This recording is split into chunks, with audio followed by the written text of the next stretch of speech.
Neural control coordination के इस lecture 3 में हम पढ़ेंगे सेंसरी ऑर्गन्स के बारे में। जैसे मान लीजिए हमारे स्किन पे किसी ने टच किया, कोई टेम्परेचर अप्लाई किया, कोई कुछ भी अप्लाई किया, स्किन पता करेगी। फिर क्या पता करेगा?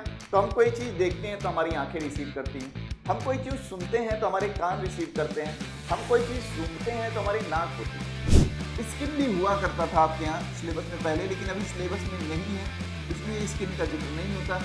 नोज भी था आपके एनसीईआरटी में है, बट सीबीएसई के सिलेबस में नहीं है। टंग आपने डाइजेस्टिव सिस्टम में ऑलरेडी पढ़ लिया। और दूसरा होता है स्क्लेरा, लेकिन आउटर फाइब्रस लेयर की एक खासियत होती है, नॉन वेस्कुलर होती है, no blood supply. Entry of light, जब हमें प्यूपिल को डायलेट करना होता है तो हमारे यहाँ जो रेडियल मसल्स होती हैं वो खींचती हैं, जब प्यूपिल को कम करना होता है तो सर्कुलर मसल कॉन्ट्रैक्ट करती हैं और गाइड करती हैं एंट्री ऑफ लाइट के लिए। यदि प्रोसेस अगर कॉन्टिन्यूसली प्लाज्मा बनाती रहे और कैनाल ऑफ सेगमेंट में कोई चोकिंग आ जाए तो हमारे आंखों के अंदर इंट्राऑक्यूलर प्रेशर बढ़ जाएगा और उसी कंडीशन को हम ग्लूकोमा बोलते हैं। क्या बोलते हैं? ग्लूकोमा बोलते हैं। अब हमारे बॉडी बैलेंस में वेस्टिबुलर पार्ट काम करता है और कॉक्लियर पार्ट काम करता है कहाँ पे? हियरिंग में। अब हम देखें वेस्टिबुलर पार्ट में है क्या क्या। वो ज़्यादा डेवलप्ड होता है और डेवलप इसलिए होता है क्योंकि प्राइमरी फंक्शन कहीं ना कहीं इसी वजह से बैलेंसिंग ऑफ द बॉडी है। यहाँ से निकलने वाले न्यूरॉन हमारे सेरिबेलम पे जाके अटैच होते हैं और जैसा कि आपको पता है कि सेरिबेलम क्या करता है? मस्कुलर बैलेंस बनाता है। तो हमारे यहाँ ऑर्गन ऑफ मोटाई जो होता है वो रिस्पॉन्सिबल होता है किसके लिए? सुनने के लिए, यानी कॉक्लियर पार्ट जो हमारे कान का है वो रिस्पॉन्सिबल किसके लिए है? For the hearing purpose, but the primary function of our ear is balancing of the body. Next in resting membrane K plus passively move from, या रेस्टिंग की बात करें तो के प्लस पैसिवली कहाँ मूव कर रहा होगा? तो के प्लस का ई फ्लक्स होता है, तो ये कहाँ जा रहा होगा? तो आईसीएफ से ईसीएफ में जा रहा होगा। हेलो रॉक स्टार्स, तो क्या हालचाल? बढ़िया। तो पढ़ाई आपकी अच्छी चल रही होगी और चलती रहनी चाहिए। ये लास्ट समय चल रहा है आपका, यानी लास्ट लैब की रेस चल रही है और इस लास्ट लैब की रेस में आज न्यूरल कंट्रोल एंड कोऑर्डिनेशन का लेक्चर 3 लेके आया हूँ। और न्यूरल कंट्रोल कोऑर्डिनेशन के इस लेक्चर 3 में हम पढ़ेंगे सेंसरी ऑर्गन्स के बारे में। याद होना सेंसरी ऑर्गन्स क्या है? तो सेंसरी ऑर्गन्स के नाम पे अगर हम देखें तो हमारे यहाँ क्या सेंसेस होते हैं, जरा समझिएगा कि सेंस हमारे यहाँ सेंसरी ऑर्गन हम बोल रहे हैं, इसका मतलब क्या हुआ? तो अगर हम सेंसरी ऑर्गन बोल रहे हैं दोस्त, तो हमारे यहाँ से जहां से भी स्टिमुलस हम रिसीव करते हैं अपनी भाषा में फिजिकल स्टिमुलस। जैसे मान लीजिए हमारे स्किन पे किसी ने टच किया, कोई टेम्परेचर अप्लाई किया, कोई कुछ भी अप्लाई किया, स्किन पता करेगी। फिर क्या पता करेगा? तो हम कोई चीज देखते हैं तो हमारी आंखें रिसीव करती हैं, हम कोई चीज सुनते हैं तो हमारे कान रिसीव करते हैं, हम कोई चीज सूंघते हैं तो हमारी नाक होती है। तो हमारे यहां सेंसरी ऑर्गन्स के नाम पे अगर हम देखें, सेंसरी ऑर्गन्स के नाम पे देखें तो सेंसरी स्ट्रक्चर्स हमारे यहां स्किन है, क्योंकि जो भी सेंसेस रिसीव करती होगी उसी की बात हम करेंगे। स्किन हो गया, फिर क्या हो गया भैया? नोज हो गई, यानी ऑल्फैक्टरी सेंसेशन के लिए। फिर क्या हुआ भैया? आई हो गई, ऑप्टिक सेंसेशन के लिए। फिर क्या हुआ भैया? ईयर हो गया और टंग हो गया। तो टंग को तो मोटा मोटी हम कहां पढ़ लेते हैं? टंग को हम डाइजेस्टिव सिस्टम में पढ़ लेते हैं। हमारे पास इतने सेंसरी ऑर्गन्स हैं। इस चैप्टर में जिक्र किया गया है दो सेंसरी ऑर्गन्स का, जिसका नाम है आई और ईयर। इन दोनों के बारे में थोड़ा डिटेल में पढ़ेंगे इस चैप्टर में, आई और ईयर के बारे में। आई और ईयर के बारे में पढ़ेंगे। आपको पता होगा आई रिस्पॉन्सिबल होती है सेंस ऑफ विजन के लिए और ईयर को हम बोलते हैं स्टैटो एकॉस्टिक ऑर्गन। आई रिस्पॉन्सिबल किस लिए होती है? Sense of vision, sense of vision. और हमारे यहां जो ईयर होता है उसे हम बोलते हैं स्टैटो एकॉस्टिक ऑर्गन, स्टैटो एकॉस्टिक ऑर्गन। इन दोनों का जिक्र हम करेंगे कि क्या होता है, लेकिन पहले स्टार्ट करते हैं जो कि आपके यहाँ पहले रिवाइज किया गया है। पहले हम जानते हैं कि सेंसरी स्ट्रक्चर्स हैं क्या। Have you ever thought how do you feel the climate? कभी सोचा है कि क्लाइमेट की फीलिंग आपको कैसे आती है? चेंज इन द इन्वायरमेंट कैसे होता है? या कभी ठंडी आती है, बरसात आती है या गर्मी आती है, तो कैसे फील करते हैं? या कलर्स कोई है, कलर किसी ऑब्जेक्ट का है, कैसे साउंड परसीव करते हैं? The sensory organ detects all type of changes in the environment and send appropriate signal to the CNS where all the inputs are processed and analyzed. Signals are then sent to different parts, centers of the brain. This is how you can sense changes in the environment. यानी हमारे यहाँ जो भी physical, हमारा जो भी environmental condition है, उस इन्वायरमेंटल कंडीशन में चाहे जैसे भी जो भी चेंज हो रहा है, उस चेंज को रिसेप्टर हमारे रिसीव करते हैं, परसीव करते हैं और हमारे सीएनएस के पास इस मैसेज को, इस इंफॉर्मेशन को ले जाते हैं। वहाँ इनकी प्रोसेसिंग होती है, वहाँ डिसाइड होता है और डिसाइड होने के बाद जो भी सेंसेस, जो भी चेंजेस हैं हमारे, उसके अगेंस्ट हमें कैसे बिहेव करना है, ये पूरा प्रोसेस होता है हमारे यहाँ सीएनएस में। जैसा कि हमने बताया कि हमारे यहाँ 5 सेंसरी ऑर्गन्स इसके लिए रिस्पॉन्सिबल है। इसके लिए क्या है? रिस्पॉन्सिबल है। उन्हीं का जिक्र हमें करना है इस चैप्टर में। तो हमारे पास पहला जो सेंसरी ऑर्गन है वो क्या है? हमारे पास सेंस ऑर्गन के नाम पे हमने बोला कि यहाँ पे हम 2 चीजों को डिस्कस करेंगे। हमारे पास सेंस ऑर्गन तो बहुत सारे हैं, सेंस ऑर्गन तो बहुत सारे हैं, लेकिन डिस्कस हम आई के बारे में करेंगे और करेंगे किसके बारे में? ईयर के बारे में करेंगे। स्किन भी हुआ करता था आपके यहाँ सिलेबस में पहले, लेकिन अभी सिलेबस में नहीं है, इसलिए स्किन का जिक्र नहीं होता। नोज भी था आपके एनसीईआरटी में है, बट सीबीएसई के सिलेबस में नहीं है। टंग आपने डाइजेस्टिव सिस्टम में ऑलरेडी पढ़ लिया, ठीक है। अगर हम सभी सेंसरी ऑर्गन के बारे में बात करें तो इनको हम नाम भी देते हैं। जैसे हम नाम दे दें, अगर चलिए नाम दे लेते हैं इनको, तो हमारा अगर हम बात करें तो स्किन को हम बोलते हैं सोमैस्थेटिक ऑर्गन, सोमैस्थेटिक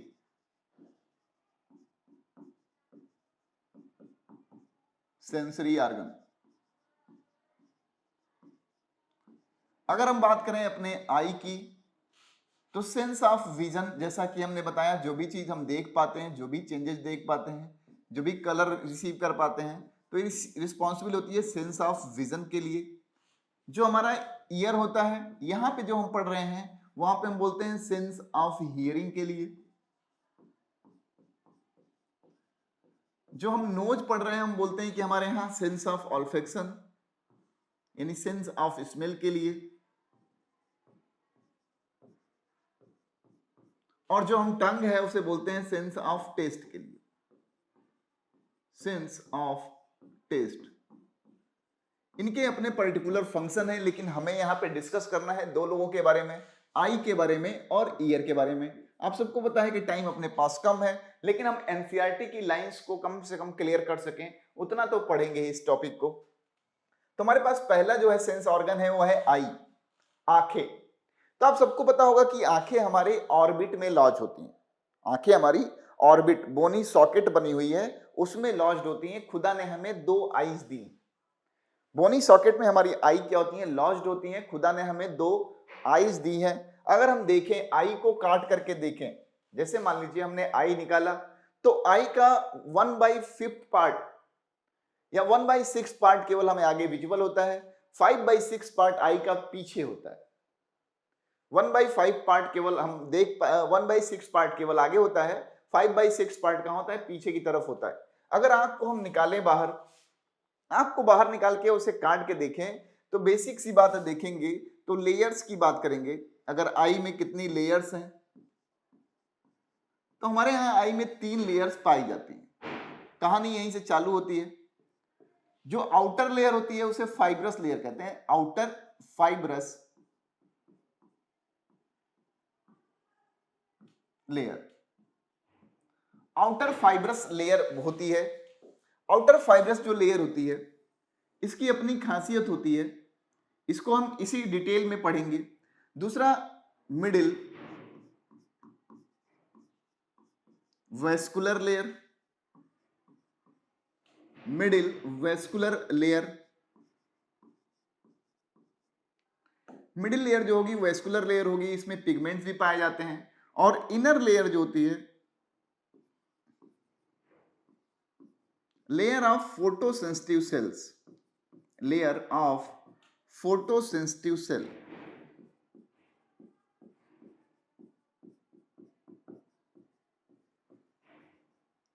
फोटोसेंसिटिव सेल की लेयर पाई जाती है।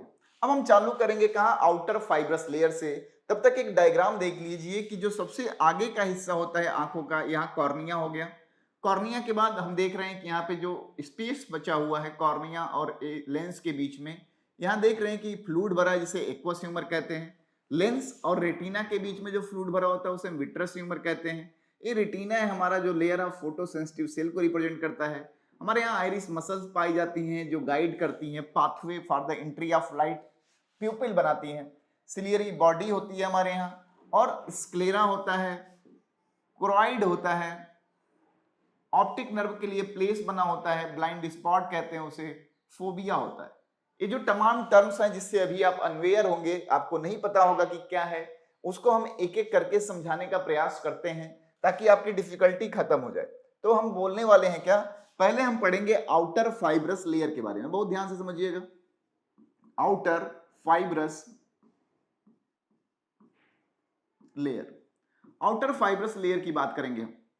आउटर फाइब्रस लेयर बोल रहे हैं तो आउटर फाइब्रस लेयर में दो चीजें पाई जाती हैं। एकदम हम यहां पे डायग्राम बनाएंगे और उसी को डिफाइन करेंगे। हमारे यहाँ आउटर लेयर की बात करेंगे तो सबसे आगे की लेयर जो है वो है कॉर्निया। क्या है भैया, कॉर्निया। हम यहाँ कॉर्निया दिखा रहे हैं। We are talking only about the outer layer, cornea. Cornea के बाद होता है क्या है कि कॉर्निया के बाद हमारे पीछे जो स्ट्रक्चर स्टार्ट होता है उसे हम बोलते हैं क्या, स्क्लेरा। पीछे जो स्ट्रक्चर स्टार्ट हुआ उसे बोलते हैं क्या, स्क्लेरा। ऐसे बोल रहे हैं, दैट इज कॉर्निया, और पीछे का जो है वो है स्क्लेरा। यानी हमारे आउटर लेयर में दो चीजें पाई जाएंगी, कॉर्निया पाई जाएगी और स्क्लेरा पाया जाएगा। और कॉर्निया स्क्लेरा से जहां मिलती है इसे हम बोलते हैं कॉर्नियो स्क्लेरल जंक्शन। कॉर्नियो स्क्लेरल जंक्शन, इसे एक नाम भी देते हैं, हम बोलते हैं लिम्बस। कॉर्नियो स्क्लेरल जंक्शन पे एक कैनाल दिखाई देती है जिसे कहते हैं कैनाल ऑफ सैलमन। इसका अपना रोल होता है, कैनाल ऑफ सैलमन।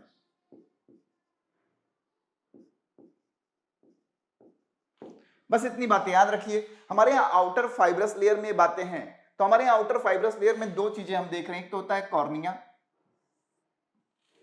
और दूसरा होता है स्क्लेरा। लेकिन आउटर फाइब्रस लेयर की एक खासियत होती है, नॉन वेस्कुलर होती है, no blood supply, no blood supply.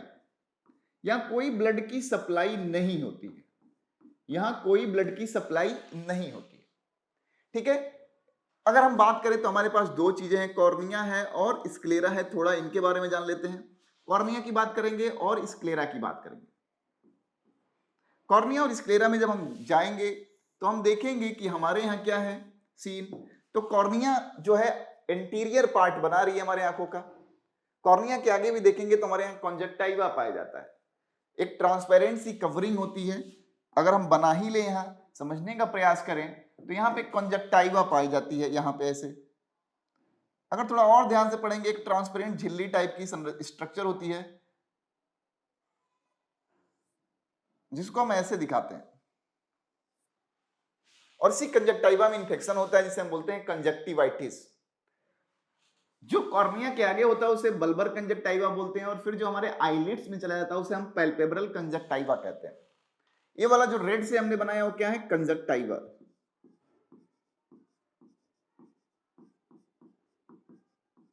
ठीक है, और व्हाइट से जो बनाया है वो हमारा कॉर्निया है। कॉर्निया हमारे आई का पार्ट है, कंजक्टिवा पार्ट नहीं है।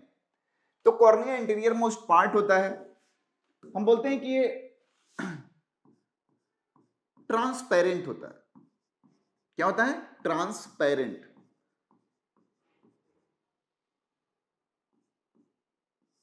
ट्रांसपेरेंट होता है, ट्रांसपेरेंट होता है।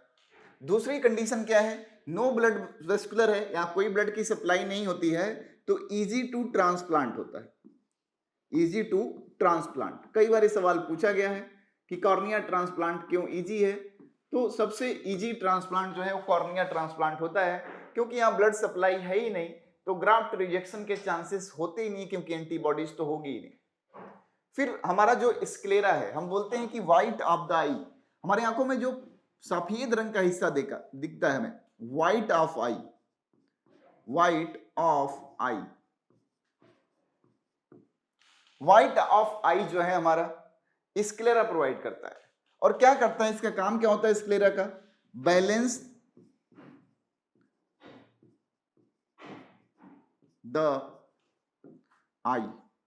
आई के साइज को या आई को बैलेंस बना के रखता है ताकि हम इधर उधर कर सकें। एक बात और जान लें हम मोटा मोटी, तो हमारे आंखें जो है, हमारी आंखें ऑर्बिट में रखी तो हुई हैं, लेकिन उनको गार्ड करने के लिए अगर हमारी आंखें मान लीजिए ए हैं, सॉरी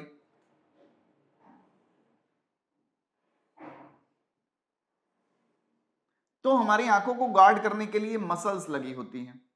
तो कुछ इंफीरियर मसल, सुपीरियर मसल, कुछ लेटरल मसल्स निकली होती हैं ऐसे ऐसे साइड से, और कुछ ऑब्लिक मसल्स निकली होती हैं। कुल मिला के हमारे यहाँ 6 मसल्स जो होती हैं आई ऑर्बिट को क्या करती हैं, गाइड करती हैं। उसी वजह से हम इधर उधर रोटेट कर पाते हैं अपने आंखों को इसी वजह से इधर उधर रोटेट कर पाते हैं। तो एक्सट्रिंजिक मसल्स पाई जाती हैं, रेक्टस मसल कहते हैं उसे। रेक्टस मसल्स रिस्पॉन्सिबल होती हैं हमारे आई को आई बॉल में मूव कराने के लिए। फिर अगर हम बात करें तो हम आउटर लेयर देख चुके, मिडिल लेयर की बात करेंगे। मिडिल लेयर की बात करेंगे। मिडिल लेयर हम जानना चाहेंगे कि मिडिल लेयर है क्या। हम बोलते हैं कि मिडिल लेयर जो होता है वो वेस्कुलर होता है एंड पिगमेंटेड होता है। वेस्कुलर और पिगमेंटेड होता है हमारे यहाँ क्या, मिडिल लेयर जो आई का होता है। अगर हम देखेंगे मिडिल लेयर ऑफ आई का डायग्राम बनाएं तो पहले हम आउटर लेयर का बना लें। तो ये हमारा क्या हो गया, कॉर्निया हो गया। ये हमने लिम्बस दिखा दिया या कैनाल ऑफ सेल्मन दिखा दिया। यहाँ पे हमने स्क्लेरा बना दिया। यहाँ पे क्या बना दिया भैया, स्क्लेरा बना दिया। स्क्लेरा बनाने के बाद हमने मिडिल लेयर दिखानी चाहिए, तो हम बोल रहे हैं कि ब्लड वेस्कुलर होती है, यानी ब्लड वेसल्स पाई जाती हैं। तो हमने इसको लाल रंग से ही जताया आपसे, ताकि आपको पता हो कि यहाँ पे ब्लड है। ठीक है, यह लेयर जो है ब्लड वेस्कुलराइज्ड होती है, तो इसलिए आपको पता चले तो हमने इसको ऐसे ही बनाया। तो ऐसे ही बना रहे हैं तो हम देख रहे हैं कि कुछ स्ट्रक्चर्स ऐसे पाए जाते हैं इसमें, और फिर फाइनली ये हमारे आंखों के थोड़ा आगे वाले हिस्से तक आती हैं, फिर टर्मिनेट हो जाती हैं ऐसे।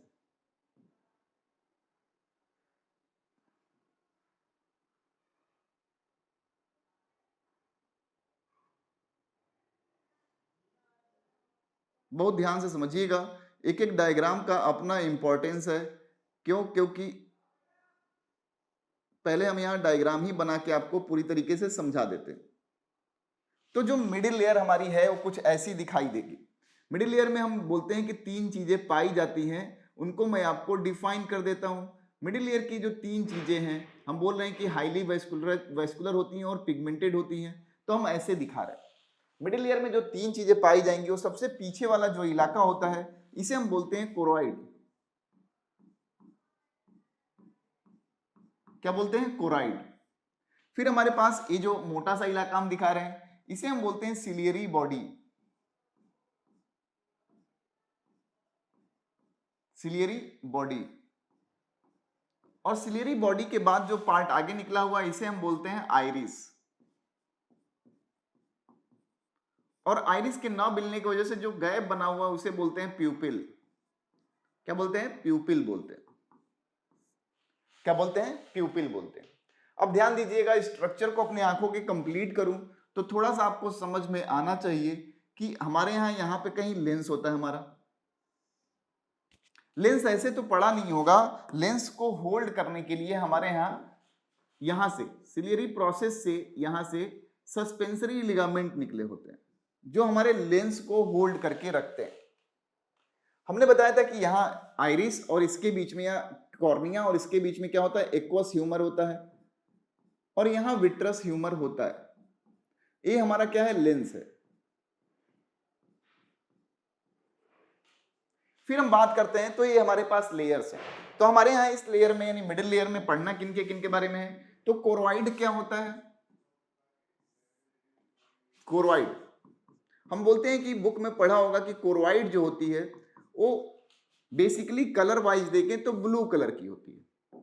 Blue in colour, blue in colour, pigmented होती है। अब पूछोगे पिगमेंटेशन का काम क्या होती है, तो हमारे यहाँ जो लाइट आती है, तो तो लाइट आने के बाद अगर रिफ्रैक्शन या रिफ्लेक्शन जो भी हो, तो रिफ्लेक्शन अगर हो रहा है हमारे यहाँ तभी हम इमेज बना पाएंगे अपने आंखों पे। तो रिफ्लेक्शन, टोटल इंटरनल रिफ्लेक्शन ना हो, ऐसा ना हो कि आई रे कैसे भी चली जाए, टोटल इंटरनल रिफ्लेक्शन। कोरॉइड जो होता है वो क्या करता है, टोटल इंटरनल रिफ्लेक्शन को प्रिवेंट करता है, prevents total internal reflection. Total internal reflection को क्या करता है, हमारी आईज प्रिवेंट करती है। टोटल इंटरनल रिफ्लेक्शन को क्या करती हैं, प्रिवेंट करती हैं, कौन, कोरॉइड। फिर हमारे पास है सिलियरी बॉडी। सिलियरी बॉडी है, हम बॉडी बोल रहे हैं, तो सिलियरी बॉडी दो चीजों से मिलकर बनी होती है। सिलियरी बॉडी दो चीजों से मिलकर बनी होती है। पहला है हमारा सिलियरी प्रोसेस, और दूसरा है हमारे पास ciliary muscles. Ciliary process and ciliary muscles. जब हम सिलियरी प्रोसेस की बात करते हैं तो सिलियरी प्रोसेस कुछ होते नहीं है, ये नेटवर्क ऑफ ब्लड कैपिलरीज होते हैं जो कॉन्टिन्यूअसली प्लाज्मा ड्रेन करते हैं। और इसलिए प्लाज्मा ड्रेन करते हैं क्योंकि हमारी मिडिल लेयर ही केवल वेस्कुलर है, तो न्यूट्रिशन प्रोवाइड करने के लिए लेंस को या इंटरनल पार्ट ऑफ आई को कॉन्टिन्यूअसली प्लाज्मा ड्रेन करते हैं, और इन्हीं का ड्रेन किया हुआ प्लाज्मा हमारे यहाँ एक्वस ह्यूमर या विट्रस ह्यूमर बनाता है। तो हम सिलियरी प्रोसेस के बारे में लिखते हैं, nothing but network of blood capillaries, network of blood capillaries.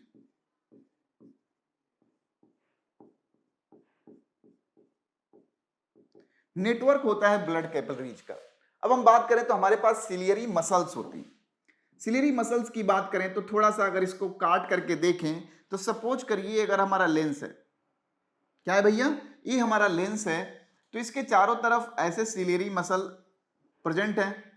हम आपको 2D में दिखा रहे हैं इसलिए इमेजिन नहीं कर पाओगे। और इसी सिलियरी मसल से हमारे पास सस्पेंसरी लिगामेंट ऐसे निकल रहे हैं।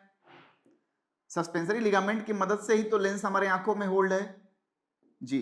तो ये हो गया सिलियरी मसल। अभी समझ लीजिएगा फंक्शन कैसे, ये सिलियरी मसल हो गया, ये हमारे यहां सस्पेंसरी लिगामेंट हो गया,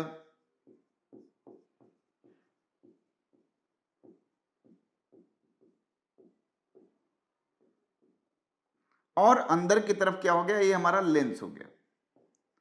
अब ध्यान दीजिए कि अगर सिलियरी मसल कॉन्ट्रैक्ट करेगी तो सस्पेंसरी लिगामेंट खींचेगा और लेंस का साइज क्या होगा, बढ़ेगा।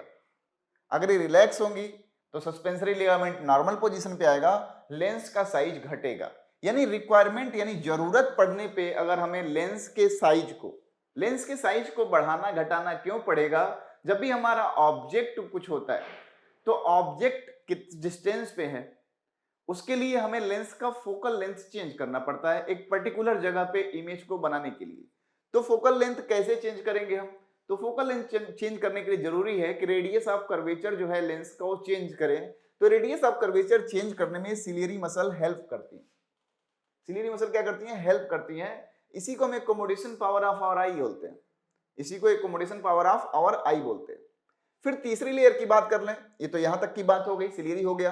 फिर हमारे पास आइरिस है। आइरिस क्या करता है, आइरिस जो आगे का हिस्सा है, आइरिस मसल जो हम देखेंगे, आइरिस में देखेंगे तो दो तरह की मसल पाई जाएंगी, सर्कुलर मसल और रेडियल मसल। आइरिस बना होता है दो मसल से। आइरिस की बात करेंगे तो ये दो तरह के मसल से बना होता है। कौन सा, सर्कुलर और रेडियल।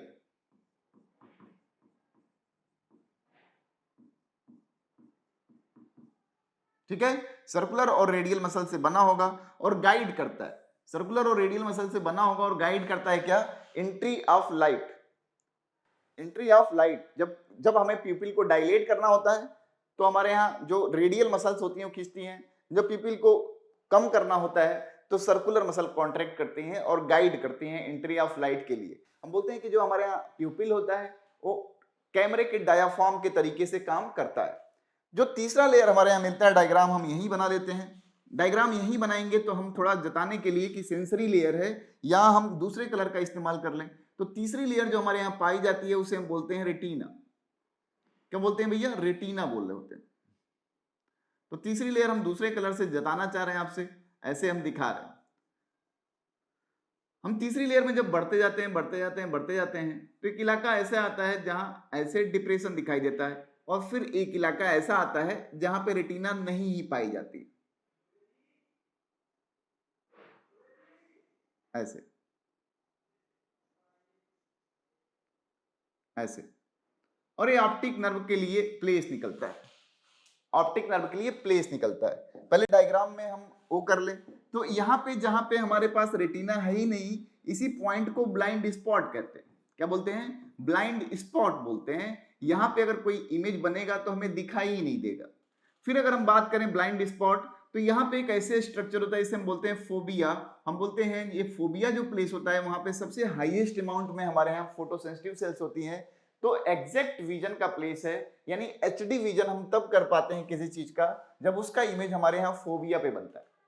कुछ कंडेंस्ड इलाके होते हैं हमारे यहाँ रेटिना के जहां पे फोटोसेंसिटिव सेल्स ज्यादा होती हैं लेकिन इमेज का फॉर्मेशन नहीं होता। यहाँ ओरा सिरेटा होता है, ओरा सिरेटा, ओरा सिरेटा। तो हमारे यहाँ रेटिना यानी इनर लेयर की बात करेंगे तो इनर लेयर भी नॉन वेस्कुलर होती है। जब इनर लेयर की बात करेंगे, इनर लेयर की बात करेंगे तो इनर लेयर में हमारे यहाँ क्या होता है, इनर लेयर में हमारे यहाँ रेटिना या लेयर ऑफ फोटोसेंसिटिव सेल्स पाई जाती है। Layer of photosensitive cells, photosensitive cells. ये लेयर ऑफ फोटोसेंसिटिव सेल्स जो हैं, इसमें अगर हम देखेंगे तो दो तरह की सेल्स पाई जाती हैं। एक होता है रॉड सेल और दूसरा होता है cone cell, cone cell. Rod cell जो होता है, हम जो भी नाम दे रहे हैं इनके स्ट्रक्चर के हिसाब से नाम देते हैं। रॉड सेल स्ट्रक्चरली ऐसा अपीयर होगा और जो कोन सेल होगा वो स्ट्रक्चरली ऐसा अपीयर होगा। इन दोनों के फंक्शन अलग अलग है। अगर हम रॉड सेल की बात करें तो रॉड सेल रिस्पॉन्सिबल होता है डिम लाइट विजन के लिए, डिम लाइट विजन।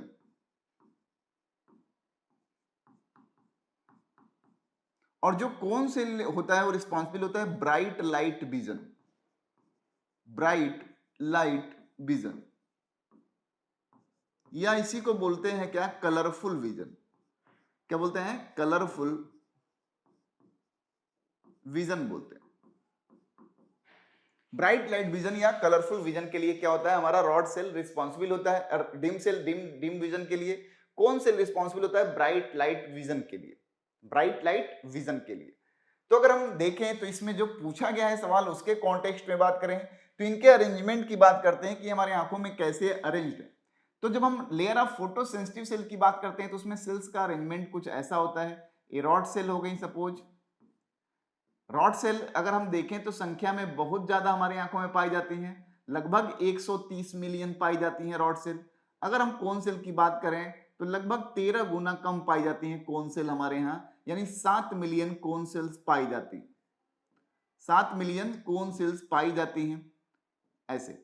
अच्छा, जो रॉड सेल डिम लाइट के लिए रिस्पॉन्सिबल होता है, यानी हम बोलते हैं कि हमारे यहाँ उल्लू जो होता है रात में देख लेता है आउल, तो उल्लू के पास केवल और केवल क्या पाया जाता है, रॉड सेल पाई जाती।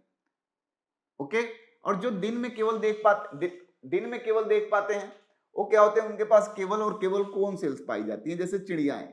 और चिड़ियाओं की बात कर लें तो ऐसे। तो हमने एक लेयर बना दी, हम बोल रहे हैं कि ये हमारा जो फोटोसेंसिटिव सेल्स है उनकी लेयर है। अब ये फोटोसेंसिटिव सेल की लेयर जो होती है वो बाइपोलर न्यूरॉन से ऐसे कनेक्टेड होती है, बाइपोलर न्यूरॉन से ऐसे कनेक्टेड होती है। कहीं ना कहीं न्यूरॉन जब हम टाइप बता रहे थे तो हमने बताया था कि हमारे यहाँ बाइपोलर न्यूरॉन जो है हम पढ़ेंगे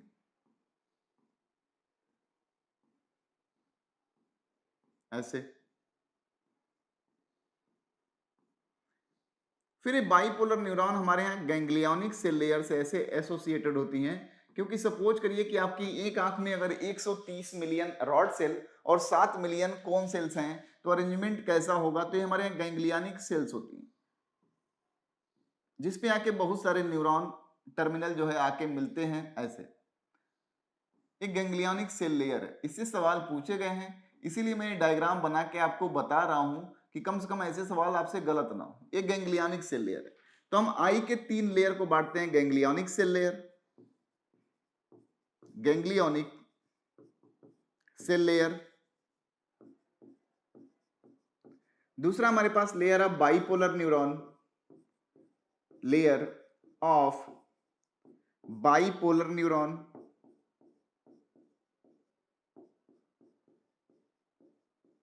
और तीसरा हमारे यहां क्या है, लेयर ऑफ फोटोसेंसिटिव सेल, यानी फोटोसेंसिटिव सेल्स।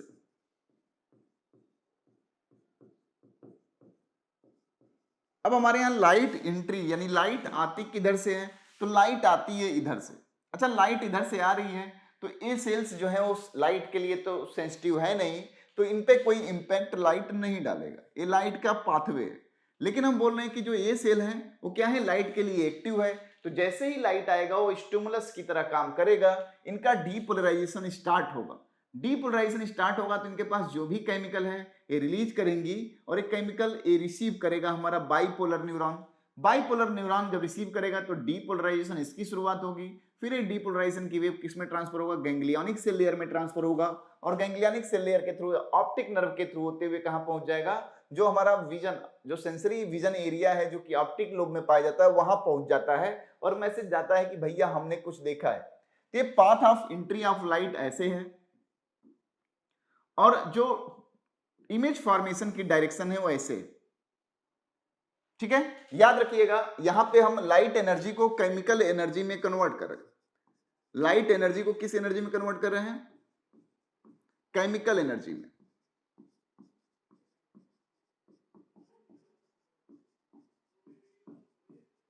इसी प्रोसेस को हम ट्रांसडक्शन बोलते हैं। क्या बोलते हैं, ट्रांसडक्शन, ट्रांसडक्शन बोलते हैं। ठीक है, ट्रांसडक्शन होता है। कैसे काम करती है, तो हमारे यहां पिगमेंट्स पाए जाते हैं। अगर यहां पे बात कर लें तो रॉड सेल में जो पिगमेंट पाया जाता है वो होता है रोडोप्सिन।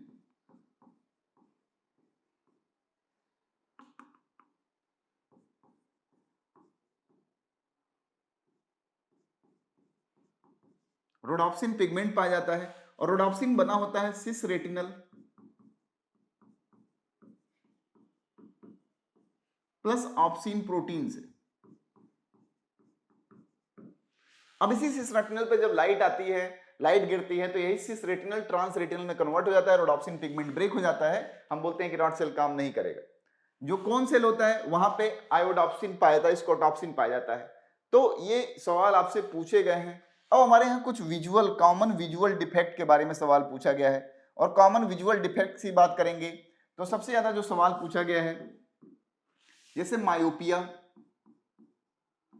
मायोपिया, मायोपिया को हिंदी अगर बात करें हम, या छोटे या सिंपल करके बोलें तो हम बोलते हैं short sightedness. Short sightedness.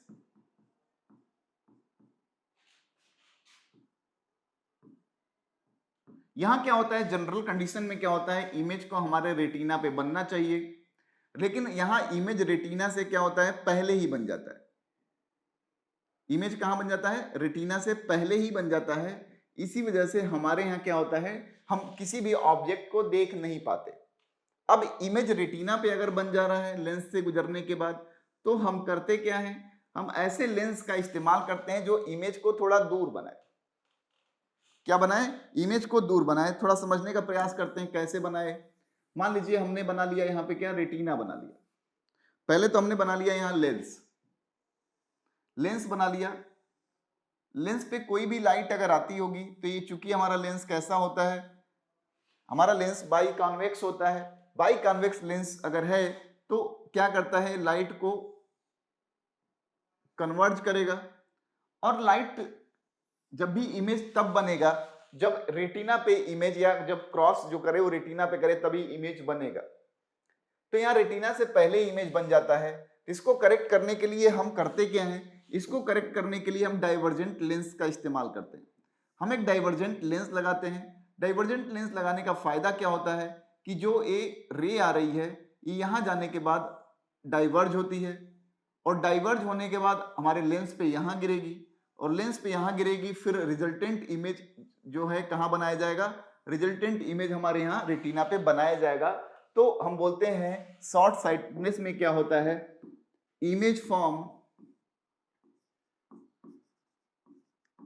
Form in front of retina,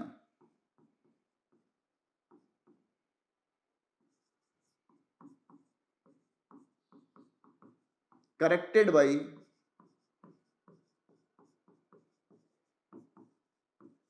by concave lens. इसी तरह इसका वाइसी वर्सा हाइपरमेट्रोपिया होता है, जहां पे इमेज बनता है रेटिना के बाद, तो उसको हम क्या करते हैं, उसके लिए हम उसके ट्रीटमेंट के लिए कन्वर्जेंट लेंस का इस्तेमाल करते हैं। फिर जब हम आंख के पढ़ा रहे थे आपको, तो हमने बताया था कि यहाँ पे कैनाल ऑफ सेलमन पाया जाता है। कैनाल ऑफ सेलमन जो पाया जाता है, कभी कभी अगर डायबिटिक पेशेंट में देखेंगे तो ब्लड में उनके ग्लूकोज का लेवल ज्यादा होता है, तो शुगर का डिपोजिशन हो जाता है कैनाल ऑफ सेलमन में। तो कभी कभी हमारे यहाँ हम बोल रहे हैं कि जो सिलियरी प्रोसेस होती है वो कॉन्टिन्यूसली प्लाज्मा ड्रेन करती है और एक्वस ह्यूमर बनाती है, और कॉन्टिन्यूसली ये प्लाज्मा जो ड्रेन होता है, सिंपल सी बात है, हमारे आंखों के किसी कैनाल के थ्रू कॉन्टिन्यूसली बाहर भी आता होगा, तो कॉन्टिन्यूसली बनता भी है, कॉन्टिन्यूसली बाहर भी जाता है, क्योंकि मेटाबॉलिक वेस्ट मटेरियल को लेकर बाहर निकल जाता है। लेकिन सिलियरी प्रोसेस अगर कॉन्टिन्यूसली प्लाज्मा बनाती रहे और कैनाल ऑफ सेलमन में कोई चोकिंग आ जाए, तो हमारे आंखों के अंदर इंट्रा आकुलर प्रेशर बढ़ जाएगा, और उसी कंडीशन को हम ग्लूकोमा बोलते हैं। क्या बोलते हैं? ग्लूकोमा बोलते हैं। आपके यहाँ कैटरेक्ट दिया गया होगा, जो लेंस हमारा ट्रांसपेरेंट है वही रेडियो ओपेक हो जाए, उस कंडीशन में कैटरेक्ट हो जाता है। अब हमारे यहाँ जो दूसरा आर्गन दिया हुआ है पढ़ने के लिए, वो है हमारा ईयर। इसे हम बोलते हैं स्टेटो एकॉस्टिक आर्गन। ईयर का जो अगर हम देखें तो प्राइमरी फंक्शन जो होता है ईयर का, प्राइमरी फंक्शन की बात करें तो primary function of year is balancing of the body, balancing of body.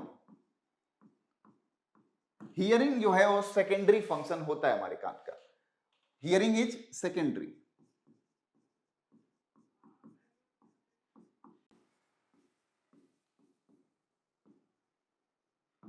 Hearing secondary function होता है हमारे यहाँ ईयर का।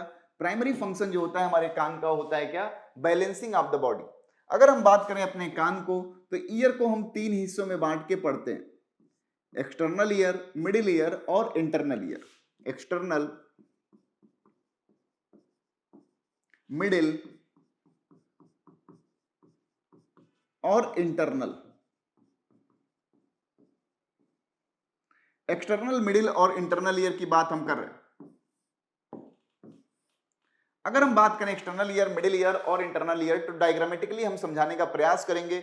यहाँ पे कुछ डायग्राम्स एनसीईआरटी के दिए हुए हैं, लेकिन हम इनको थोड़ा बेहतर तरीके से आपके सामने रिप्रेजेंट करना चाहते हैं। अब हम बात करें तो हमने एक डायग्राम बनाया जिसमें हम एक्सटर्नल ईयर का एक पार्ट दिखा रहे हैं, and that is known as pinna. क्या है? पिन्ना। पिन्ना के बारे में हम बोलते हैं कि पिन्ना जो है एंटीना की तरह काम करता है, जो रिसीव करता है साउंड वेव को और ट्रांसफर करता है हमारे ईयर में। दूसरा होता है हमारे यहाँ external auditory मीएटस।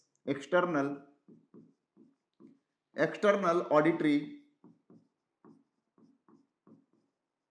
मीएटस। External auditory meatus में अगर हम देखेंगे तो यहाँ पे सीरस सिक्रेटिंग ग्लैंड पाई जाती है, जिसे हम क्या कहते हैं? सीबम सिक्रेट करती हैं, हम ईयर वैक्स कहते हैं। तो जब ट्रैप करने के बाद पिन्ना एयर को हमारे एक्सटर्नल ऑडिटरी मीएटस के थ्रू क्या करता है? अंदर ले जाता है। तो यहाँ पे कोई डस्ट पार्टिकल जा रहा हो तो उसको हम ट्रैप कर लेते हैं। फिर हमारा आता है मिडिल ईयर कैविटी। उसका पहला हिस्सा जो मिलता है ये हमारा है टिम्पैनिक मेम्ब्रेन, जिसको हम ब्राउन कलर से दिखा रहे हैं। टिम्पैनिक मेम्ब्रेन की बात करें तो टिम्पैनिक मेम्ब्रेन हमारा एक साइड से स्किन से ढका होता है, दूसरे साइड से म्यूकस मेम्ब्रेन से ढका होता है। एक साइड से स्किन से, ऐसे एक मेम्ब्रेनस स्ट्रक्चर है स्किन से, और दूसरे साइड से म्यूकस मेम्ब्रेन से ऐसे ढका होता है। कई बार सवाल पूछा गया, क्या है? टिम्पैनिक मेम्ब्रेन है। टिम्पैनिक मेम्ब्रेन है, इस तरह से ढका होता है, और यहीं से हमारा मिडिल ईयर कैविटी मान लीजिए ऐसे शुरू होता है। मिडिल ईयर कैविटी में देखें तो टिम्पैनिक मेम्ब्रेन से अटैच हमारे यहाँ ईयर ऑसिकल्स होते हैं, और आपको पता होगा कि हमारे यहाँ 3 ईयर ऑसिकल्स पाए जाते हैं। हमारे यहाँ 3 ईयर ऑसिकल्स पाए जाते हैं। हमारे यहाँ बोला गया है कि each set of ear having 1 set of ear ossicles. One set of ear ossicles पाई जाती है हमारे यहाँ, जिसमें नाम होता है मैलियस, इंकस और स्टेप्स। इसके बारे में हमने पढ़ा भी है। मैलियस, इंकस और स्टेप्स होती हैं जिन्हें हम ईयर ऑसिकल्स कहते हैं। ईयर ऑसिकल्स कहते हैं। इसी मिडिल ईयर कैविटी की बात करेंगे हम, तो यहाँ से एक ट्यूबुलर स्ट्रक्चर अराइज होती है जो हमारे ओरोफेरिंक्स वाले इलाके में खुलती है। इसे हम बोलते हैं स्टैचियन ट्यूब। स्टैचियन ट्यूब। फिर अगर हम बात करें स्टैचियन ट्यूब के बाद, तो हमारी यही मिडिल ईयर कैविटी में देखेंगे तो फिर हमारा इंटरनल ईयर कैविटी आएगा। इंटरनल ईयर कैविटी की बात करेंगे तो हमारे यहाँ इंटरनल ईयर कैविटी में ऐसे 3 सेमी सर्कुलर स्ट्रक्चर्स पाई जाएंगी।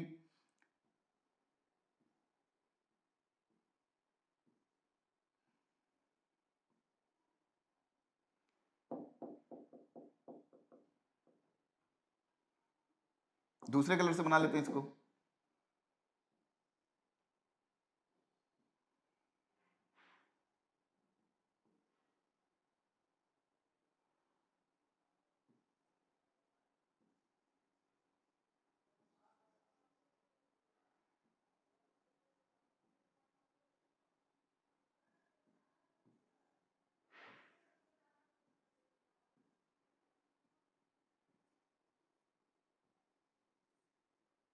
ऐसे स्ट्रक्चर पाया जाता है हमारे मिडिल ईयर में।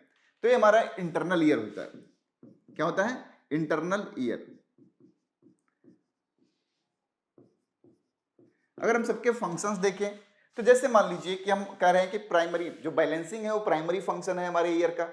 फिर यहाँ अगर हम बात कर लें तो यहाँ पिन्ना क्या करता है? एंटीना की तरह काम करता है, जो भी साउंड वेव है उनको ट्रैप करता है। एक्सटर्नल ऑडिटरी मीटर्स के थ्रू कहाँ लेके जाता है? अंदर लेके जाता है। डस्ट पार्टिकल के हेल्ड करने के लिए यहाँ पे जो हमारे पास ग्लैंड है वो क्या सिक्रेट करती है? सीबम सिक्रेट करती है, जिसे हम ईयर वैक्स कहते हैं। जब साउंड वेव हमारे यहाँ टकराती है कहाँ पे? टिम्पैनिक मेम्ब्रेन पे, तो टिम्पैनिक मेम्ब्रेन में वाइब्रेशन कॉज करती है। ये वाइब्रेशन हमारे ईयर ऑसिकल्स में ट्रांसफर होता है और सेम ईयर ऑसिकल्स वाइब्रेशन करती हैं जब, तो हमारे ओवल विंडो के थ्रू हमारे यहाँ हियरिंग अपरेटस में ट्रांसफर होता है और यही वाइब्रेशंस के थ्रू हम आवाज को सुन पाते हैं। ऐसा भी कहते हैं कि जो एम्प्लीफिकेशन पावर हमारे यहाँ ईयर ऑसिकल्स का होता है वो 10 टाइम्स होता है। एम्प्लीफिकेशन जो है, एम्प्लीफिकेशन यानी एम्प्लीफिकेशन ऑन डिमांड होता है and that is 10 times. 10 times 10 Guna amplify कर सकती है वॉइस को। फिर हमारे यहाँ जो ओवल विंडो है, ओवल विंडो, ये हमारे यहाँ साउंड वेव को 2.2 टाइम्स एम्प्लीफाई कर सकता है।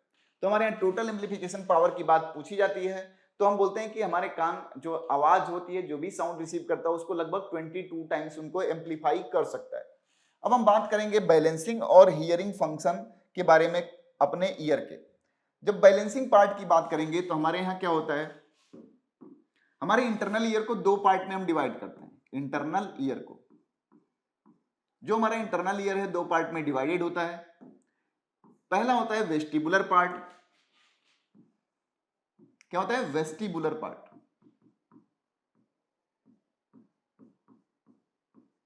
और दूसरा होता है कॉक्लियर पार्ट। Cochlear part. जो वेस्टिबुलर पार्ट होता है that is for body balance और कॉक्लियर पार्ट जो होता है वो हियरिंग के लिए होता है। बॉडी बैलेंस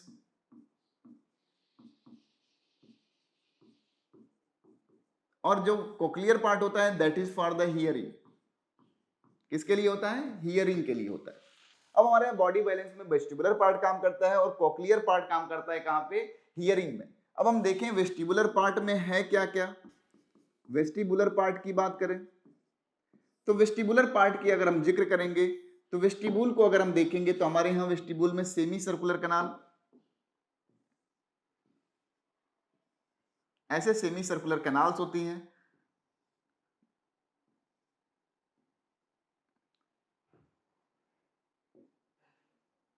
यहाँ ये सेमी सर्कुलर कैनाल्स हैं, इनके पास एम्पुलरी क्रिस्टा होता है और एम्पुलरी क्रिस्टा में सेंसरी स्ट्रक्चर पाए जाते हैं। एम्पुलरी क्रिस्टा में सेंसरी स्ट्रक्चर पाए जाते हैं। ये हमारे पास हो गए semi circular canal. Semi circular canal. अभी अपने पास टाइम नहीं है, नहीं तो मैं पूरा स्ट्रक्चर दिखाता। सेमी सर्कुलर कैनाल हो गए, इसका जो टर्मिनल पार्ट होता है इसे बोलते हैं एम्पुला, एम्पुलरी क्रिस्टा। इसमें एम्पुलरी क्रिस्टा एक सेंसरी स्ट्रक्चर है। फिर हमारे यहाँ ऊपर वाला जो होता है यूट्रिकुलस होता है,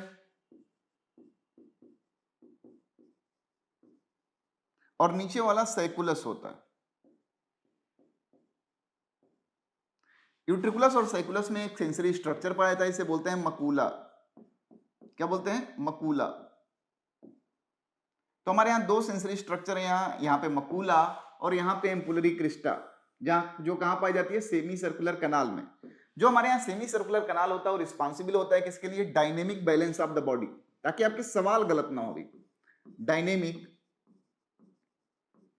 बॉडी बैलेंस, यानी जब हम डायनेमिक स्टेट में है तो हमारे बॉडी को कौन बैलेंस करता है? हमारे सेमी सर्कुलर कैनाल क्या करती हैं? बैलेंस प्रोवाइड करती हैं। और जो हमारे मैकुला प्रेजेंट है यूट्रिकुलस और सैकुलस में, यूट्रिकुलस की बात करें, यूट्रिकुलस में जो मैकुला प्रेजेंट है वो क्या करता है हमारे यहाँ? Body balance during rest, body balance during rest in upright condition, यानी जब हम खड़े हों और बैठे हों, अपराइट स्टेट। जब हम खड़े हों या बैठे हों, चल नहीं रहे हों, तो हमारे बॉडी का बैलेंस कौन बनाता है? तो मैकुला यूट्रिकुलरिस बनाती है। सैकुल में जो मैकुला है वो बॉडी बैलेंस करती है during lying down position, body balance during lying down condition, lying state या lying down state, lying down state. जो हमारे यहाँ वेस्टिबुलर पार्ट होता है वो ज्यादा डेवलप्ड होता है, और डेवलप इसलिए होता है क्योंकि प्राइमरी फंक्शन कहीं ना कहीं इसी वजह से बैलेंसिंग ऑफ द बॉडी है। यहां से निकलने वाले न्यूरॉन हमारे सेरिबेलम पे जाके अटैच होते हैं, और जैसा कि आपको पता है कि सेरिबेलम क्या करता है? मस्कुलर बैलेंस बनाता है। तो जब ये पल के इंफॉर्मेशन हमारे सेरिबेलम को देते हैं तो उसी अकॉर्डिंगली हमारा सेरिबेलम क्या करता है? मसल्स को कोऑर्डिनेट करता है और बॉडी को बैलेंस बनाने में भूमिका निभाता है। फिर हमारे पास पार्ट आता है जिसमें देखते हैं कि हमारे पास कोक्लियर पार्ट आता है। क्या आता है? कोक्लियर पार्ट आता है। कोक्लियर पार्ट की बात करें तो जब भी हम ईयर को एज्यूम करेंगे तो कहीं ना कहीं हमारे यहाँ ईयर एक ऐसी स्ट्रक्चर है जिसके आउटर जो लेयर है वो बना हुआ था किससे? बोन से। उसे हम बोलते हैं बोनी, टेम्पैनिक मेम्ब्रेन से बना होता है, बोनी लेबरिंथ बोलते हैं। और अंदर की जो लेयर होती है वो बनी होती है मेम्ब्रेनस स्ट्रक्चर से, उसे हम बोलते हैं मेम्ब्रेनस लेबरिंथ। ऐसे बना होता है। यहाँ पे जो हम जताना चाह रहे हैं आपसे, सपोज करिए कि यहाँ एक बड़ा सा पेन है आपके पास, उस पेन में आपने क्या करा है? लिक्विड भर रखा है, और इस लिक्विड को नाम देते हैं क्या? पेरीलिम्फ। क्या देते हैं नाम? पेरीलिम्फ नाम देते हैं। ये क्या है? पेरीलिम्फ भरा हुआ है। ये बोनी लेबरिंथ है, ये मेम्ब्रेनस लेबरिंथ है, और मेम्ब्रेनस लेबरिंथ के अंदर जो फ्लूइड भरा हुआ है उसे हम बोलते हैं क्या? एंडोलिम्फ। क्या बोलते हैं? एंडोलिम्फ बोलते हैं, एंडोलिम्फ बोलते हैं। यहां हमारा ओवल विंडो हो गया और ये राउंड विंडो हो गया, राउंड विंडो हो गया, ओवल विंडो हो गया और राउंड विंडो हो गया। यहाँ पे जो मेम्ब्रेन है, यहाँ पे ये जो मेम्ब्रेन है इसे हम बोलते हैं क्या? ये रिजिनर्स मेम्ब्रेन है, रिजिनर्स मेम्ब्रेन, और इसे हम बोलते हैं क्या? टेक्टोरियल मेम्ब्रेन, या इसे हम क्या बोलते हैं? Basilar membrane, basilar membrane, basilar membrane. इसे हम बोलते हैं क्या? स्केला टिम्पेनाई, स्केला वेस्टिबुलाई, इसे हम बोलते हैं स्केला मीडिया, और इसके बोलते हैं स्केला टिम्पेनाई। ये तमाम स्ट्रक्चर्स आपके यहाँ दिए हुए हैं। अब हमारे यहाँ जो साउंड वाइब्रेशंस है, हमने बताया था कि ईयर ऑसिकल्स पे आते हैं, और ईयर ऑसिकल्स पे आते हैं तो क्या होता है? ईयर ऑसिकल से ओवल विंडो पे ट्रांसफर होते हैं। ओवल विंडो पे ट्रांसफर होते हैं तो हम देखते हैं यहाँ लिक्विड बना हुआ है। इस लिक्विड में क्या होता है? वेव जनरेट होता है। जब वेव जनरेट होता है तो अच्छी बात है, यहाँ इस जहाँ पे स्केला वेस्टिबुलाई स्केला टिम्पेनाई से मिलता है उसे हेलिकोट्रीमा बोलते हैं, हेलिकोट्रीमा बोलते हैं। तो हम देखते हैं कि जो हमारा बेसिलर मेम्ब्रेन है उस पे कुछ सेंसरी स्ट्रक्चर्स पाए जाते हैं, उस पे कुछ सेंसरी स्ट्रक्चर्स पाए जाते हैं ऐसे ऐसे, जिनके पास, इन सेंसरी सेल्स के पास क्या होते हैं? सेंसरी हेयर्स भी होते हैं। सेंसरी सेल्स के पास क्या होती हैं, सेंसरी हेयर्स भी होती हैं, और इनके पास सपोर्टिंग सेल्स भी होते हैं, और ये पूरे बेसिलर मेम्ब्रेन पे लगभग मौजूद है, पूरे बेसिलर मेम्ब्रेन पे लगभग क्या है, मौजूद है। ये जो सेंसरी सेल्स हैं इनके ऊपर एक लेयर पाई जाती है जिसे हम बोलते हैं क्या, टेक्टोरियल मेम्ब्रेन। क्या कहते हैं, टेक्टोरियल मेम्ब्रेन। ये हमारे पास सेंसरी सेल्स हो गई, ये टेक्टोरियल मेम्ब्रेन हो गया। ये सारा अरेंजमेंट मिला के हमारे यहाँ क्या बनाता है, हमारे यहाँ नाम होगा organ of Corti, organ of Corti, जो आपके यहाँ स्ट्रक्चर में, डायग्राम में स्ट्रक्चर बना हुआ है। अब हम बात करें तो हमारे यहाँ जो भी साउंड वेव आती है, तो साउंड वेव जो है इस बोनी मेम्ब्रेनस पेरीलिम्फ में क्या करती है, वाइब्रेशंस जनरेट करती हैं। वाइब्रेशन जब हेलिकोट्रीमा के थ्रू होते होते स्केला टिम्पेनाई में पहुंचता है, तो ये वाइब्रेशन हमारे बेसिलर मेम्ब्रेन को डिस्टर्ब करता है, और डिस्टर्ब करता है तो ये सेंसरी सेल्स टेक्टोरियल मेम्ब्रेन के कांटेक्ट में आती हैं, और टेक्टोरियल मेम्ब्रेन के कांटेक्ट में जब आती हैं तो यही सेंसरी सेल्स हमारे जो हियरिंग ऑप्टिक्स, जो हमारे पास ऑडिटरी सेंटर है, वहां मैसेज लेके जाती हैं कि भैया कोई साउंड वेव आया है, जरा आप बताइए कि क्या है। तो हम ऐसे सुनने का फंक्शन परफॉर्म करते हैं। तो हमारे यहाँ ऑर्गन ऑफ कॉर्टाई जो होता है वो रिस्पॉन्सिबल होता है किसके लिए, सुनने के लिए, यानी कॉक्लियर पार्ट जो हमारे कान का है वो रिस्पॉन्सिबल किसके लिए है, for the hearing purpose, but the primary function of our ear is balancing of the body. तो मोटा मोटी अगर आप इतना रिवाइज कर लेंगे तो आप बहुत बेहतर तरीके से क्वेश्चन सॉल्व कर लेंगे, एनसीईआरटी की हर लाइन कवर है। फिर हम लाते हैं कुछ क्वेश्चंस जो कि हर बार लेके आते हैं। तो क्वेश्चंस हम देखेंगे, the resting membrane potential is established primarily due to, resting membrane potential को मेंटेन कौन कर रहा था। अगर आपने थोड़ा भी मन से पढ़ा होगा तो हमने बताया था कि जैसे ही -70 मिलीवोल्ट हमारे यहाँ इंट्रासेलुलर फ्लूइड में हमारे यहाँ पोटेंशियल डिफरेंस होता है, वहां पे मेम्ब्रेन पे बैठा हुआ sodium potassium ATPase enzyme activate होता है और एक्टिवली पोटेशियम आयन को इनफ्लक्स करता है, पंप करता है, just to maintain that -70 millivolt, और उसी -70 मिलीवोल्ट को हम रेस्टिंग मेम्ब्रेन पोटेंशियल कहते हैं। तो यहाँ एग्जांपल यानी आंसर क्या हो जाएगा, सोडियम पोटेशियम पंप। क्लियर। अगला अगर हम सवाल देखेंगे, which one is an incorrect match, इनमें से कौन सा इनकरेक्ट मैच है। तो पहला है glaucoma, abnormal high pressure on liquid of eye. दूसरा है eustachian tube connects middle ear cavity with pharynx. तीसरा है कैलो रिसेप्टर इज फॉर हीट, और चौथा है इंट्रो रिसेप्टर फॉर टच। तो अगर हम बात करें तो इनमें से कौन सा इनकरेक्ट मैच है। कैलो मतलब क्या होता है, कैलोरी, कैलोरी होता है ना, तो हीट तो होगा। इंट्रो रिसेप्टर टच के लिए, स्टेचियन ट्यूब कनेक्ट करता है। तो हमारे यहाँ जो glaucoma abnormal high pressure on liquid of eye, तो इंट्राऑकुलर प्रेशर बढ़ ही जाता है, हमारे यहाँ चौथा ऑप्शन गलत है। फिर हम बात करेंगे the cranial nerve which originate from the medulla oblongata are, इनमें से कौन सी क्रेनियल नर्व जो है मेडुला ऑब्लंगाटा से ओरिजिनेट होती है। मेडुला ऑब्लंगाटा हमारे यहाँ क्या करता है, हमारे यहाँ इनवॉलंटरी फंक्शंस को कंट्रोल करता है। मेडुला ऑब्लंगाटा किसको कंट्रोल करता है, इनवॉलंटरी फंक्शंस को कंट्रोल करता है, जो हम देखेंगे on old Olympus ting top of Finn and German view some horse.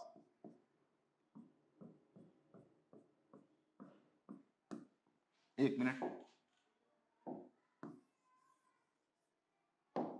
On old Olympus ting top of Finn and German view some horse.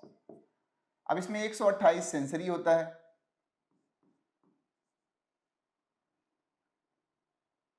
Sensory होता है, ये तो तीनों होंगे नहीं, क्योंकि सेंसरी एरिया हमारे यहाँ कहाँ पाए जाते हैं, तो सेंसरी एरिया हमारे यहाँ पाया जाता है कहाँ पे, सेरिब्रम में, तो मेडुला की बात तो करेंगे नहीं। फिर हमारे पास 346 11 12 3 4 6 11 12, यानी 3 4 6 11 एंड 12, ये क्या होते हैं, मोटर होते हैं। 3 4 6,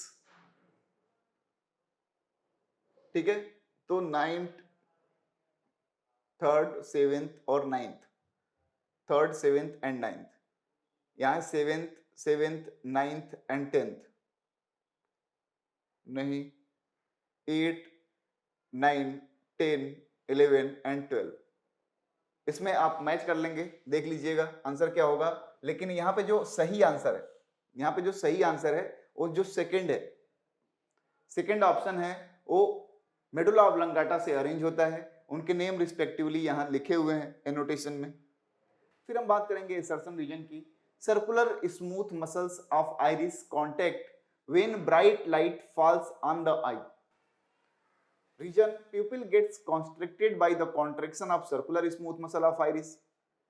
तो एसर्शन पढ़ेंगे जब हम, तो circular smooth muscles of iris contract when bright light falls on the I, that is true. दूसरा है pupil gets constricted by the constriction of circular smooth muscle of the iris। अगर इन दोनों को हम जोड़ लें, circular smooth muscles of iris contact when bright light falls on the eye, that's why pupil gets constricted, या because pupil gets constricted, या that's why जोड़ लेंगे, तो दोनों की राइमिंग सेम है, दोनों बातें सही हैं, दोनों ऑप्शन सही है, करेक्ट एक्सप्लेनेशन भी है। दूसरा है nerve conduction is the one way conduction. दूसरा रीजन है nerve impulse is transmitted from dendrite terminal to axon terminal. तो नर्व कंडक्शन की बात करेंगे तो वन वे है। हमने बताया था कि जो प्री साइनेप्टिक मेम्ब्रेन होता है, यहाँ पे क्या होता है, यहाँ पे केमिकल होते हैं, और जो पोस्ट साइनेप्टिक मेम्ब्रेन होता है उनके पास क्या होते हैं, रिसेप्टर्स होते हैं। ठीक है, तो पहला ऑप्शन सही है। फिर हम बात करेंगे motor neuron terminates on the motor end plate at the neuromuscular junction. Reason है motor end plate acts as receptor for detecting changes in the muscle fibre. Changes in the muscle fibre नहीं, motor neuron पे जो receptors होते हैं वो तो neurotransmitter को receive करने के लिए होते हैं। असर्शन ट्रू है बट रीजन फॉल्स दिया।